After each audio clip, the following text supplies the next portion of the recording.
Halo, Assalamualaikum. Apa kabar? Semoga tetap semangat ya. Sekali layar terkembang, pantang surut ke belakang. Jadi, kamu harus semangat terus. Siapa yang tahu moda transportasi apa yang menggunakan layar? Tentu jawabannya kapal. Walau tidak semua kapal sekarang masih menggunakan layar ya. Tahukah kamu kenapa kapal laut bisa mengapung di permukaan laut dan tidak tenggelam? Badan kapal laut yang terbuat dari besi dibuat berongga. Ini menyebabkan volume air laut yang dipindahkan oleh badan kapal menjadi sangat besar. Gaya apung sebanding dengan volume air yang dipindahkan, sehingga gaya apung menjadi sangat besar. Gaya apung ini mampu mengatasi berat total kapal, sehingga kapal laut mengapung di permukaan air laut. Prinsip mengapung, tenggelam, dan melayang dipelajari dalam konsep Archimedes. Ingin tahu lebih lanjut? Kita langsung mulai belajar ya. Jangan lupa diawali dengan doa.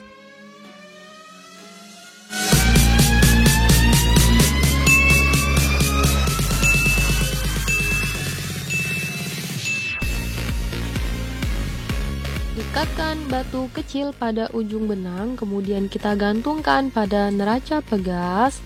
Lalu kita amati bahwa massa benda di udara sebesar 20 gram. Sekarang, celupkan secara vertikal seluruh batu ke dalam air yang berada dalam sebuah bejana. Jika kita perhatikan bahwa benda menjadi lebih ringan, yaitu sebesar 15 gram. Dari kegiatan sederhana ini, kita peroleh bahwa berat batu di udara lebih besar daripada berat batu dalam air, sehingga dapat dirumuskan dengan gaya apung sama dengan berat benda di udara dikurang berat benda dalam fluida. Suatu ketika, Archimedes sedang memikirkan perintah raja untuk menyelidiki masalah mahkota Raja Chiron yang mencurigai bahwa mahkota emas yang baru dibuat telah dicampur dengan perak. Saat Archimedes mencelupkan badannya ke dalam bak mandi yang hampir penuh dengan air, ia memperhatikan ada air yang tumpah, dan seketika itu pula ia menemukan jawabannya. Archimedes menyatakan bahwa gaya apung yang bekerja pada suatu benda yang dicelupkan sebagian atau seluruhnya ke dalam suatu fluida sama dengan berat fluida yang dipindahkan oleh benda tersebut. Gaya apung sama dengan massa dalam fluida dikali dengan percepatan gravitasi, sehingga gaya apung sama dengan massa jenis fluida dikali volume benda dalam fluida dikali dengan gravitasi bumi. Sedangkan massa jenis benda dan massa jenis fluida dapat dinyatakan sebagai rho benda sama dengan rho fluida sama dengan berat benda dibagi dengan gaya apung, Fa. Selanjutnya, kita akan pelajari tentang konsep mengapung, tenggelam, dan melayang.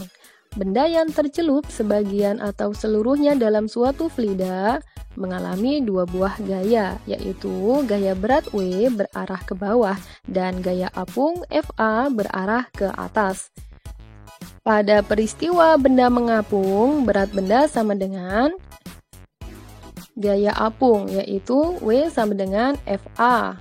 Jika rumus kita turunkan, maka akan didapatkan massa jenis benda sama dengan massa jenis fluida dikali volume benda dalam fluida dibagi dengan volume benda.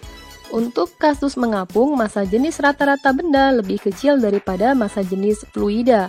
Rho benda lebih kecil daripada rho fluida. Perhatikan pada kasus tenggelam, volume cairan yang dipindahkan benda sama dengan volume benda itu sendiri. Karena gaya apung lebih kecil daripada berat benda, maka didapatkan massa jenis benda lebih besar daripada massa jenis fluida. Pada saat benda melayang, berat benda sama dengan gaya apung. Massa jenis rata-rata benda sama dengan massa jenis fluida. Perhatian, pada kasus mengapung dan melayang berlaku konsep yang sama, yaitu berat benda sama dengan gaya apung. Perbedaannya terdapat pada volume benda yang tercelup dalam cairan. Pada kasus mengapung, hanya sebagian benda yang tercelup dalam cairan, sehingga VBF lebih kecil daripada VB. Pada kasus melayang, seluruh benda tercelup dalam cairan, sehingga VBF sama dengan VB. Salah satu pemanfaatan hukum Archimedes yaitu pada kapal selam. Sebuah kapal selam memiliki tangki pemberat yang terletak di antara lambung sebelah dalam dan lambung sebelah luar. Tangki ini dapat diisi dengan udara atau air. Untuk dapat membuat kapal selam terbenam ke dalam air laut, beratnya harus ditambah lebih besar daripada gaya apung.